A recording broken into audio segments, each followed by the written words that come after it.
안 들어오시죠? 할게요. 네, 그럼 지금부터 발표를 시작하겠습니다.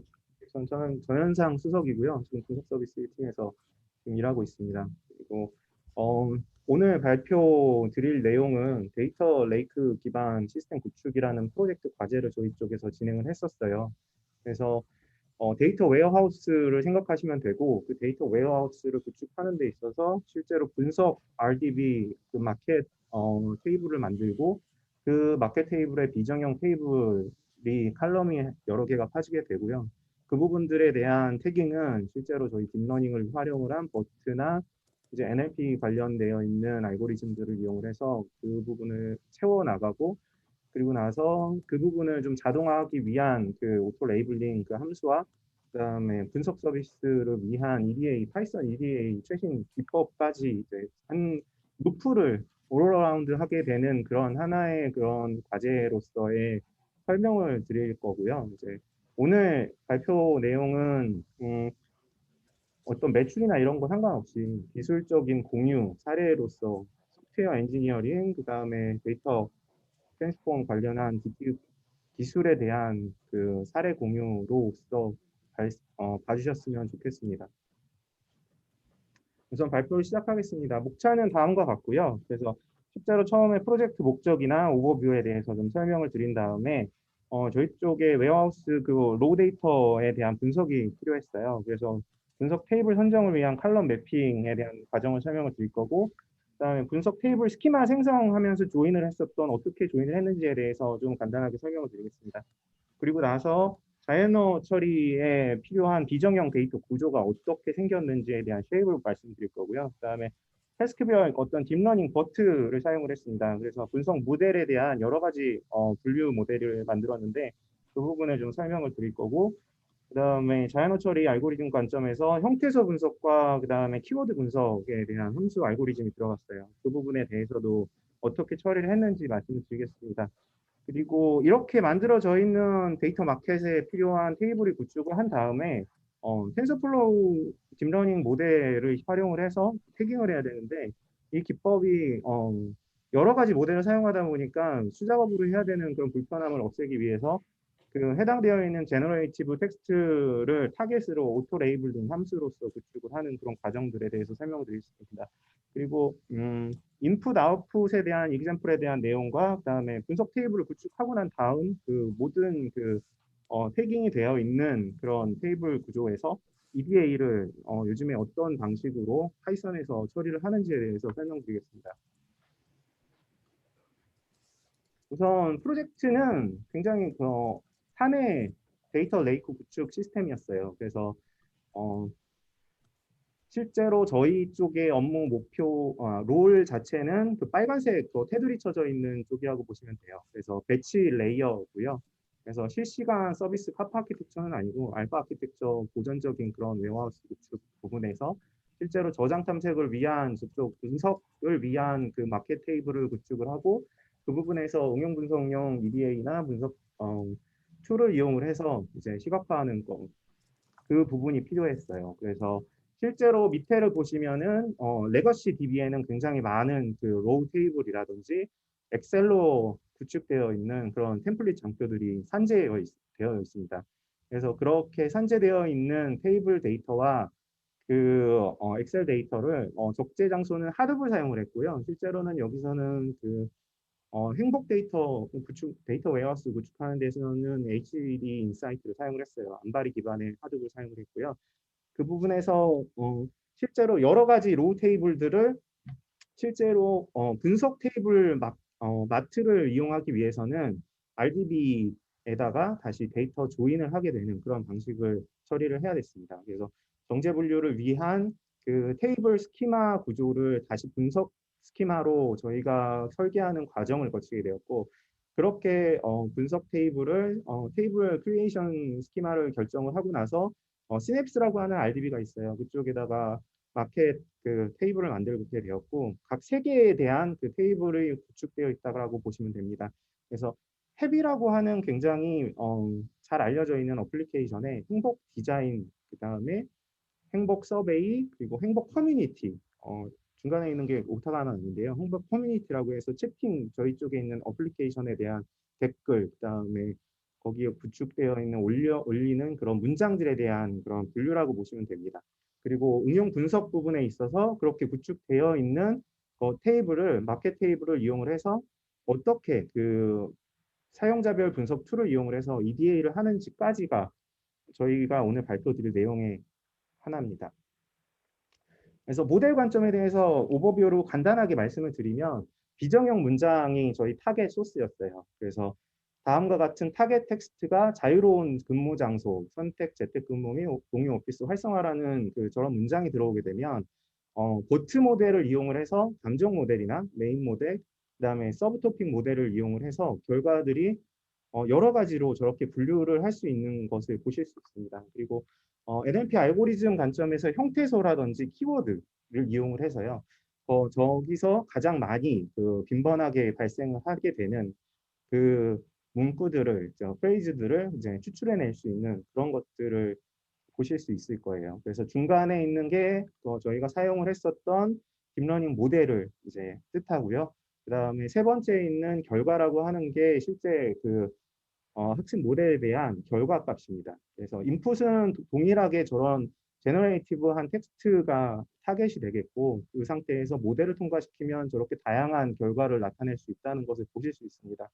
그래서 이런 학습 모델에 대한 그런 지금 저희가 과제를 하면서 어, 부딪혔었던 그다음에 고민 사항들, 그다음에 디벨롭하면서 있었던 일들을 지금부터 실제로 저희와 함께 같이 고생을 해주셨던 각 선임분들이 발표를 해주실 예정입니다. 네.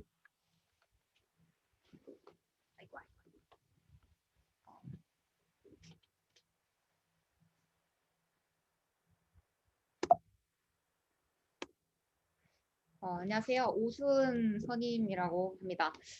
먼저 로우 데이터를 좀 살펴보려고 하는데요. 저희가 모델링을 거쳐서 데이터 레이크에 적재해야 할 그 데이터 스키마는 탭 어플의 그 커뮤니티 게시판 데이터인 커뮤니티, 행복 서베이 설문 내용과 그에 대한 응답을 갖고 있는 서베이, 그리고 탭 어플 내에 있는 그 행복 디자인 제안과 뭐 진행 현황, 아니면 해당 제안에 대한 토론 내용과 결과를 담고 있고 또 투표 결과까지 담고 있는 데이터인 디자인, 이렇게 세 가지 큰 스키마를 구성을 해야 되는 상황이었고요.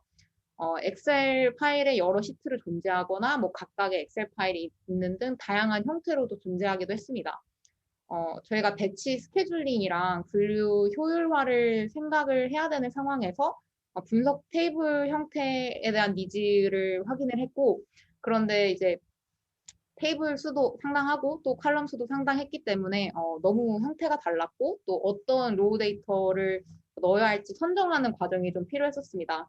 그래서 칼럼 매핑해서 분석 스키마 구조를 생성해서 모델링에 들어갈 구조가 이렇다라고 이제 관련 부서인 행복팀과 DB 권한을 갖고 있던 전략기획팀과 공유를 하는 자리를 많이 가졌었고요. 완성된 각각의 분석 테이블이 이제 각각의 모델에 들어가는 최종적인 CSV 파일의 형태를 띠게 됩니다. 로 데이터는 지금 보시는 데이터는 이제 서베이 데이터인데요. 이렇게 한 엑셀 파일 안에 여러 시트로 이렇게 존재를 하는 경우가 있었고, 그다음에 얘는 커뮤니티 데이터인데 앞서 예제와는 다르게 이 경우에는 각각의 파일이 따로 존재하였는데 세 개 테이블인데 첫 번째 테이블 같은 경우에는 이제 게시글의 본문 제목과 내용에 대한 테이블을 갖고 있고요. 두 번째 테이블 같은 경우에는 방금 보신 본문에 대한 댓글 테이블을 따로 이렇게 저장하는 테이블이 두 번째 테이블이었습니다. 그다음에 세 번째 테이블에는 뭐 톡헵, 행복 추진센터, 디지털 플랫폼 총괄과 같은 다양한 커뮤니티 게시판 채널에 대한 정보를 갖고 있는 메타데이터성 테이블이었습니다. 좌측에 이 테이블은 방금 보셨던 세 개의 테이블, 세 개로 나눠져 있던 탭 어플의 커뮤니티 게시글 테이블 칼럼을 정리해 놓은 표인데요.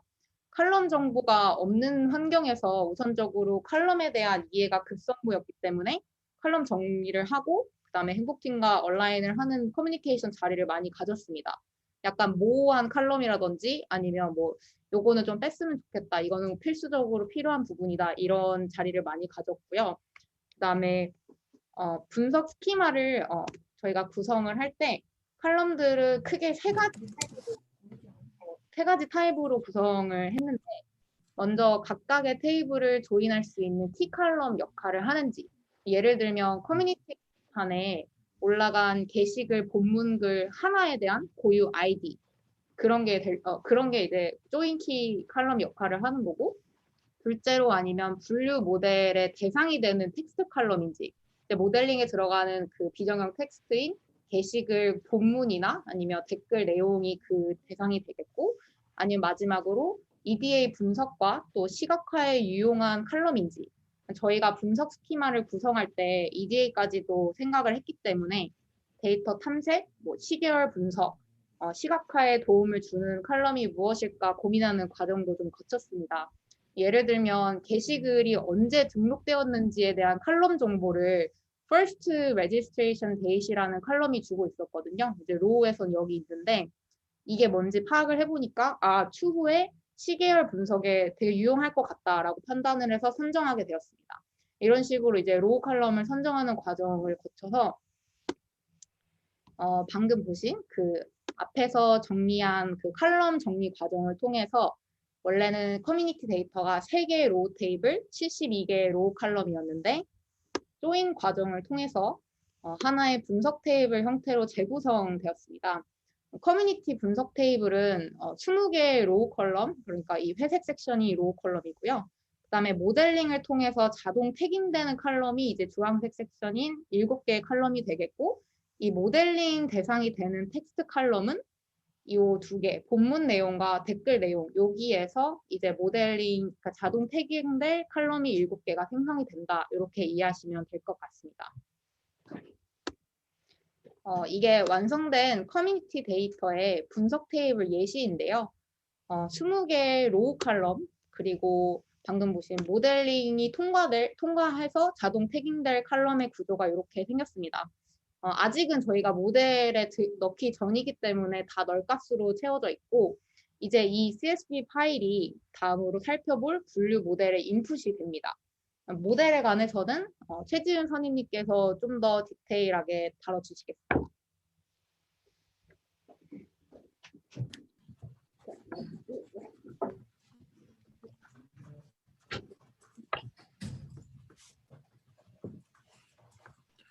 안녕하세요. 최지은 선임입니다.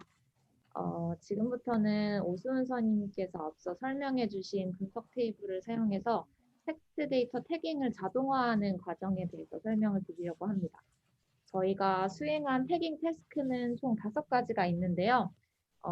이 표에서 보시는 것처럼 이 메인 토픽 분류, 서브 토픽 분류, 감정 분류 3가지의 분류 태스크와 형태소 키워드 분석 태스크가 있었습니다. 저희가 이런 태스크들을 수행하려면 텍스트 데이터를 전처리한 다음에 각각의 태스크에 맞는 모델을 불러와서 예측을 하고 그리고 또 그 결과를 저장해서 새로운 파일로 내보내는 과정들을 거쳐야 하는데요. 이번 프로젝트의 목적 중에 하나가 이런 일련의 과정들을 자동화해서 사용자의 편의성을 극대화하는 것이었습니다. 이 표에 있는 함수 사용 예시에서 볼 수 있는 것처럼 이 각각의 태스크를 수행하는 함수에 이 사용자가 분석하고자 하는 데이터의 경로 그리고 이 데이터 안에서 텍스트가 어떤 컬럼에 있는지 그리고 이 태깅을 수행한 결과를 어떤 컬럼에 저장할 것인지와 같은 이런 아주 기본적인 정보들만 사용자가 입력하면 원하는 결과 파일이 생성되도록 자동화했습니다. 이 아래에 있는 이 입출력 예시는 실제로 저희가 행복 서베이 데이터를 태깅한 결과 중에 일부를 보여주고 있는데요. 이 텍스트 컬럼에 대한 태깅 결과들이 이 각각의 결과 컬럼에 잘 채워진 것을 보실 수가 있습니다. 아까 오수연 선생님께서 데이터 구조에 대해서 굉장히 자세하게 설명을 해주셨는데요. 이 중에서 이제 주요 텍스트 데이터만 추려보면 이 슬라이드에 나와 있는 것처럼 이렇게 구성이 되어 있습니다. 이 행복 서베이는 질문하고 응답으로 이렇게 매칭이 되어 있고요. 또 햅 커뮤니티와 행복 디자인 같은 경우에는 이 글의 제목, 본문, 그리고 이 글에 대한 댓글들이 같이 매칭이 되어 있습니다. 사용자는 이 행복 서베이 응답이나 아니면 뭐 앱 커뮤니티의 제목, 본문, 댓글 이런 이 사용자가 원하는 텍스트를 대상으로 태깅 작업을 수행할 수가 있습니다. 이 데이터들은 모델에 입력되기 전에 전처리 과정을 거치게 되는데요.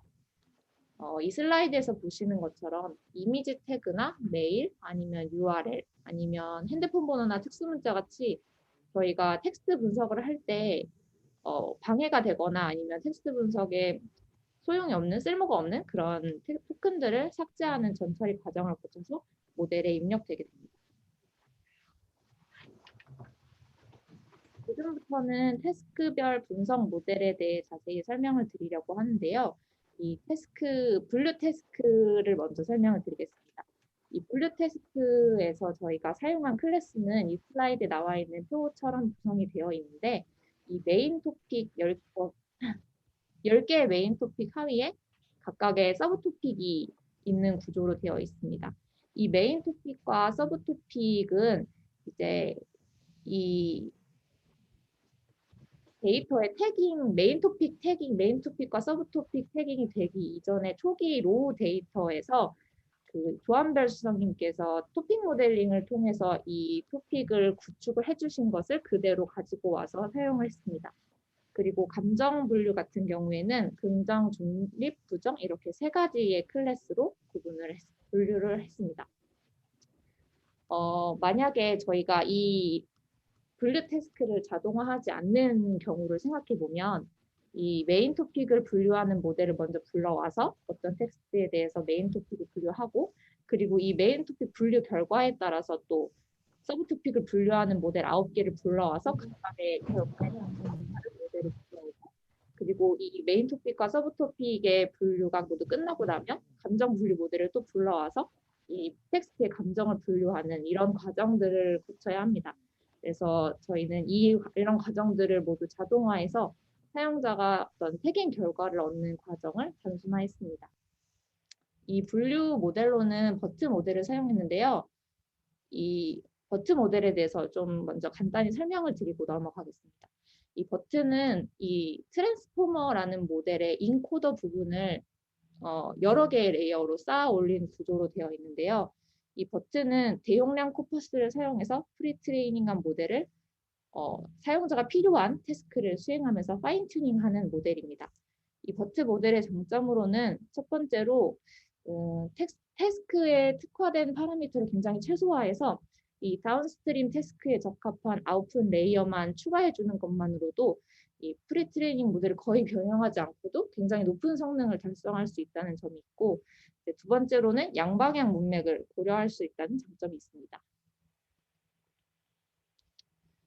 저희가 이 행복 데이터를 분류할 때는 트랜스포머의 인코더를 12개로 쌓아 올린 구조인 버트 베이스 모델 구조를 사용했고요.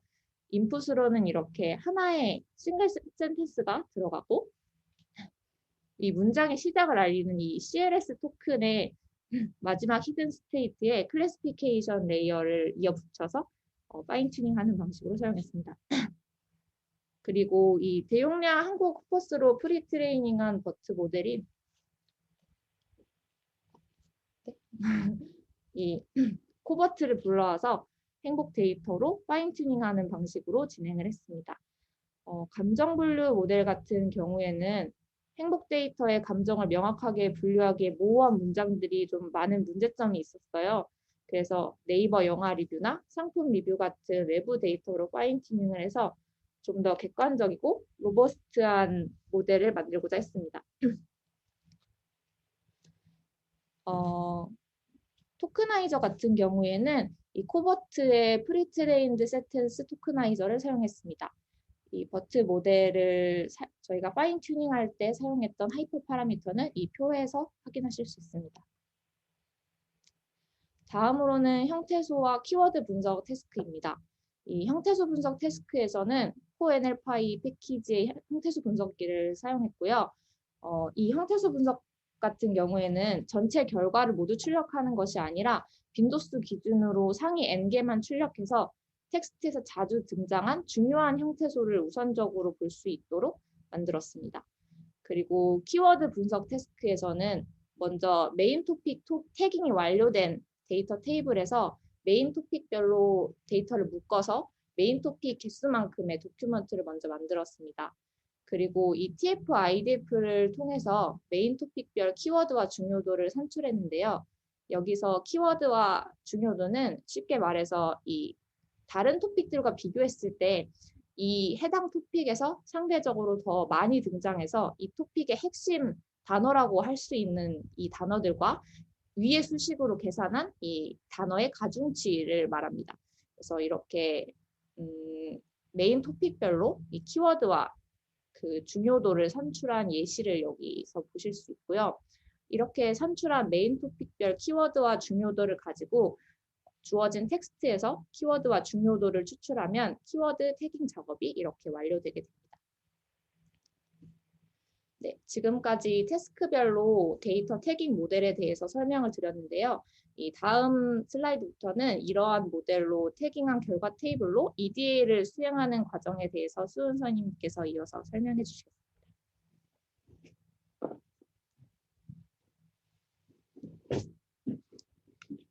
다시 돌아왔습니다. 이제 모델을 통과해서 분류까지 모두 완성된 햅 커뮤니티 테이블을 다시 보시게 될 텐데요. 이렇게 생겼고 완성된 테이블은 첫 단계에서 저희가 칼럼 매핑을 통해서 선정되었던 로우 칼럼들과 AI 분류 모델 통해서 자동 태깅된 칼럼들로 이루어져 있습니다. 모델 통과하기 전에는 널값으로 주황색 섹션이 다 채워져 있었는데 이제 모델이 이제 완벽하게 레이블된 거를 보실 수가 있고 이제 이 테이블의 정보를 가지고 EDA랑 시각화를 진행을 하였는데요. 파이썬에서 제공하는 시각화 라이브러리들은 뭐 인터랙티브 플랫을 제공하는 플랫리, 기본적으로 많이들 알고 계시는 넷플랫리, 거기서 조금 더 예쁘게 포장되는 Seaborn, 자바스크립트를 이용하는 HTML 기반의 보케, 결칙치를 나타내주는데 되게 좋은 그래프인 미싱노 정도를 뽑아볼 수 있는데요. 저는 그 중에서도 플랫리를 좀 중점적으로 사용을 하였는데 우선 인터랙티브 하기 때문에 특정 카테고리만 선택해서 보거나 아니면 특정 기간만 확대해서 볼 수 있다라는 장점이 있고 플랄리에서 제공하는 차트 스튜디오라는 플랫폼이 있는데 이걸 사용해서 스토리보드를 구성해 보았습니다. 아래는 이제 링크이고 일단 우선은 세 가지 대표적인 플랫을 뽑아 보았는데요. 첫 번째 플랫 같은 경우에는 이제 커뮤니티 게시판에 본문 문장들을 이제 모델이 분류를 한 메인 토픽과 서브 토픽의 분포라고 보시면 됩니다. 이 안에 가운데 도넛이 메인 토픽이 이렇게 분포가 되어 있고 그 각각에 대한 서브 토픽이 이 바깥에 이렇게 계층 구조를 띠고 있는 썬버스트라는 플랫이고요. 두 번째 플랫은 커뮤니티 게시판 본문 내용, 그 본문 문장들의 워드 클라우드를 보실 수 있습니다. 뭐 구성원, 안녕, 행복, 댓글, 뭐 이벤트, 진행, 참여 이런 문구들이 가장 많이 등장하는 것으로 확인을 할 수 있었고 세 번째 플랫은 요일별 댓글 집계량 분포와 함께 댓글들이 이제 모델을 통해서 감성 분석된 결과까지 함께 볼 수 있는 플랫입니다. 요일 뭐 전반적으로 긍정적인 분포를 띠고 있고 그러니까 댓글들이 그리고 뭐 수요일에 집중적으로 댓글 집계량이 많았던 것을 확인할 수 있습니다. 로우 컬럼인 댓글 등록일 정보랑 그리고 모델링을 통해서 분류된 감성 분석 정보를 활용한 케이스로 보실 수 있겠습니다. 이제 Q&A 세션으로 네. 스토리보드? 스토리보드 링크를 한번 공유를 이거를 이렇게 누르면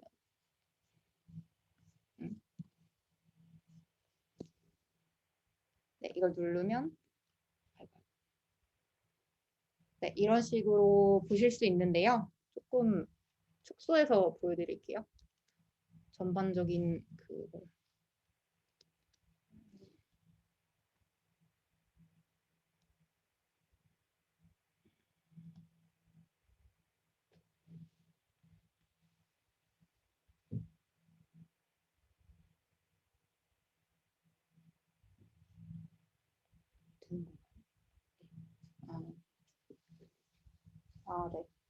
네. 약간 인터넷이 연결이 안 좋아서 그 차트 스튜디오를 이용해서 스토리보드를 구성을 해본 모습이 이렇고요. 그 약간 보고서 형태의 샘플로 만들어서 텍스트가 플랫에 대한 설명, 뭐 처음에는 앱스트랙트로 시작을 해서 그래프를 보여주고 그래프에 대한 인사이트를 같이 쓰고 이런 식으로 작성을 한번 해보았고요. 방금 아까 보셨던 첫 번째 플랫 같은 경우에는 요 썬버스트라는 플랫이었는데 이 친구의 장점이 아이고 네. 예를 들어 이제 네 이렇게 특정 카테고리를 누르면 메인 토픽을 누르면 그 메인 토픽이 네 메인 죄송합니다. 메인 토픽이 안에 있는 서브 토픽의 분포를 함께 보여줄 수가 있고 이게 얼핏 보면 왜 반인가 하시겠지만 이게 이제 100%라고 보시면 됩니다. 저도 처음에는 이게 50%라서 많이 당황했는데 이게 100%라고 보시면 되고 마찬가지로 뭐 예를 들어 근무 환경에 대한 메인 토픽을 보면 근무 장소 자율성, 뭐 IT 시스템 지원, 뭐 고객 관계 이런 분포로 나타낸다 이렇게 볼 수가 있고 얘 같은 경우에도 만약에 이 1위인 제조 얘 같은 경우에는 게시판 채널 분포를 알려주는데요. 이 특정 카테고리를 지우고 보고 싶다 하면 얘를 간단하게 클릭을 하면 없어지거든요. 그래서 이런 식으로 인터랙티브한 장점을 살려서 보고서 형식으로 만들어 보았고 네, 그래서 전체 데이터에 대한 분포로 시작을 해서 시계열 분석까지 이렇게 넘어갔고요.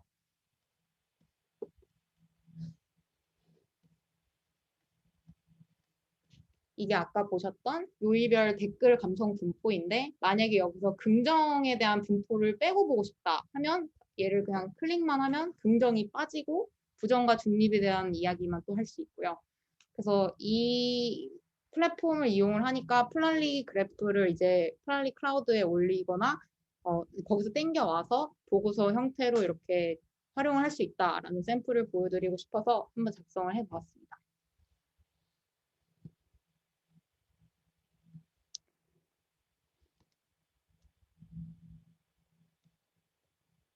준비 뭐 이제 네, 저희가 준비한 발표는 여기까지이고요. 혹시 뭐 질문 사항 있으시면 채팅창이나 아니면 마이크 켜고 말씀하셔도 좋을 것 같습니다.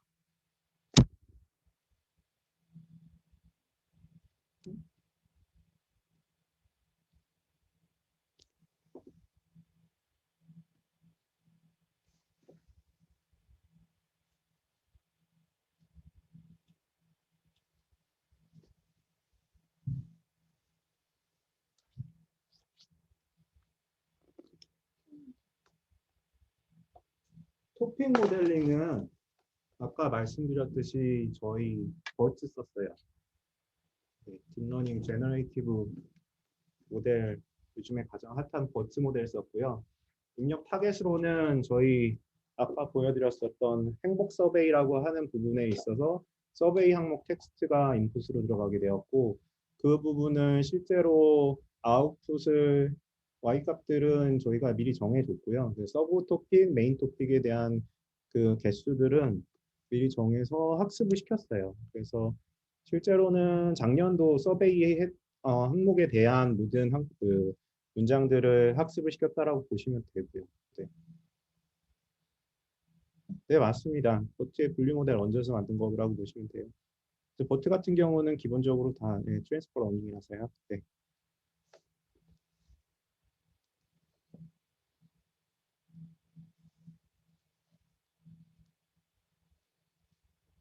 네, 기술적인 질문 아무거나 다 받아요. 네. 아니 마구마구 해주세요. 네.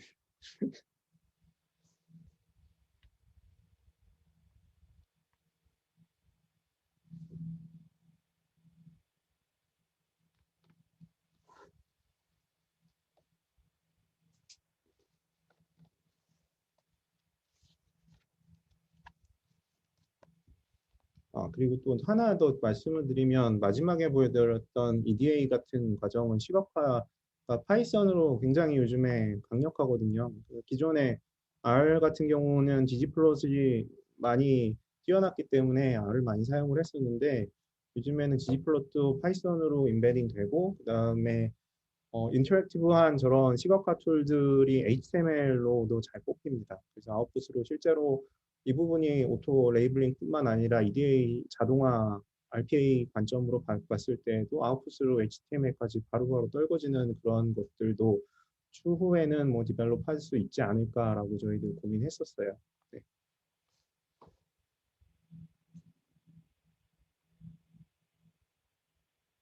질문해 주시기 바랍니다. 네.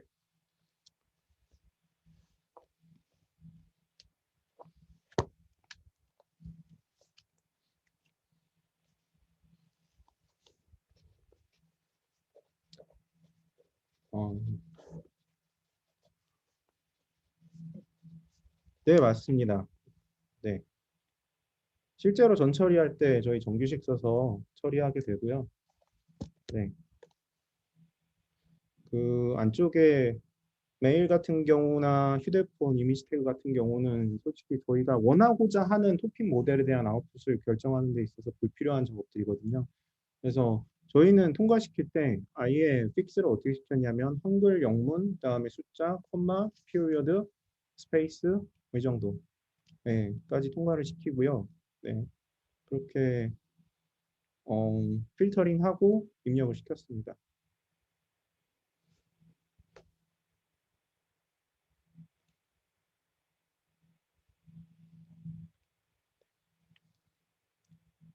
질문 3개만 더 받을게요.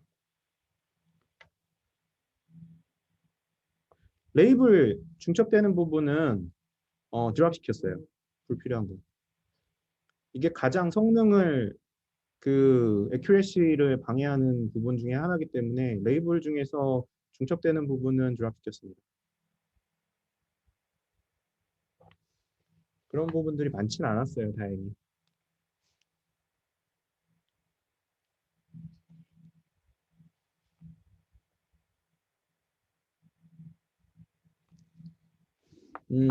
실제로 그 아웃풋 같은 경우는 0, 1로 바이너리 클래시피케이션이라고 보시면 되고요. 마지막 아웃풋에다가 시그모이드 함수를 씌웠거든요.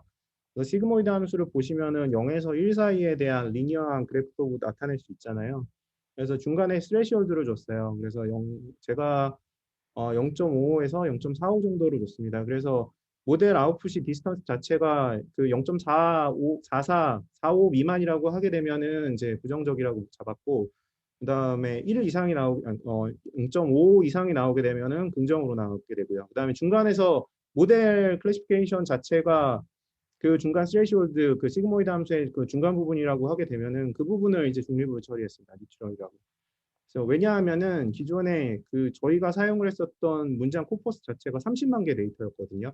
실제로 여기에서 사용을 했었던 모델에서 저희가 이제 사내 데이터, 햅 데이터를 당연히 집어넣었지만 그 부분만으로는 실제 저런 오피니언 모델에 대한 굉장히 그 바이어스를 크게 변화시키지 못할 것이라고 판단했기 때문에 네이버 영화 평론 문장이랑 쇼핑몰 데이터에서 쿠퍼스를 굉장히 많이 사용을 했어요. 30만 개 이상의 문장 데이터를 사용을 했는데 그 중에서 그 문장 코퍼스에서 중립을 나타내는 데이터들은 실제로 그쪽에서도 드랍을 시키더라고요. 그래서 중립이라고 하는 부분은 모델이 클래시피케이션을 시킬 때 모호하다라고 판단을 시키는 부분. 그러니까 실제로 그 0, 1 그 디스턴스 자체, 오서고널한 디스턴스 자체를 그 잘 분리를 못 시킨다라고 하는 걸 중립으로 뒀습니다.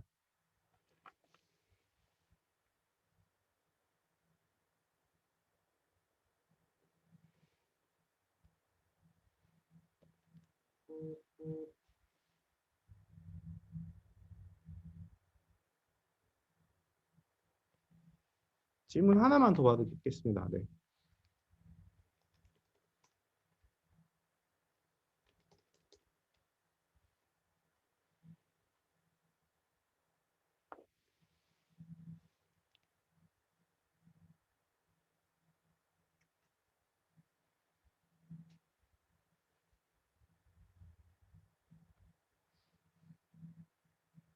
음, 질문이 더 이상은 없으신 것 같은. 네네네.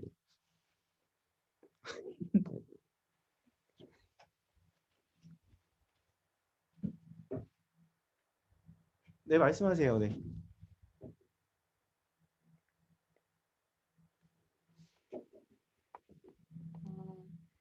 어, 지금 파라미터에 대한 질문을 주셨었는데요. 사실 그 파라미터 할 때 어떤 하이퍼 파라미터를 설정하는 게 성능이 잘 나올지 고민을 많이 했는데 저희가 리서치도 많이 해봤는데 그 논문에서 추천한 그 하이퍼 파라미터 범위 내에서 쓰는 게 성능이 가장 많이 잘 나오더라고요. 그래서 그 저희가 직접 뭔가 튜닝을 해보기도 했는데 결국에는 그 논문에서 추천한 파라미터 내에서 결정을 하게 됐습니다.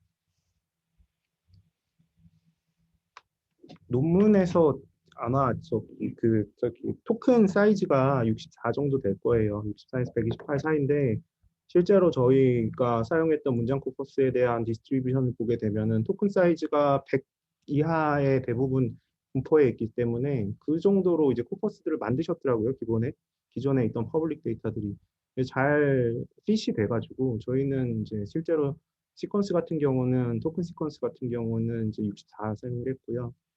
네, 버트에서 사용하는 좀 대부분의 모델에서 헬퍼 파라미터 같은 경우가 많이 적어요. 그래서 네, 논문에서 나온 그대로 사용을 했던 것 같습니다.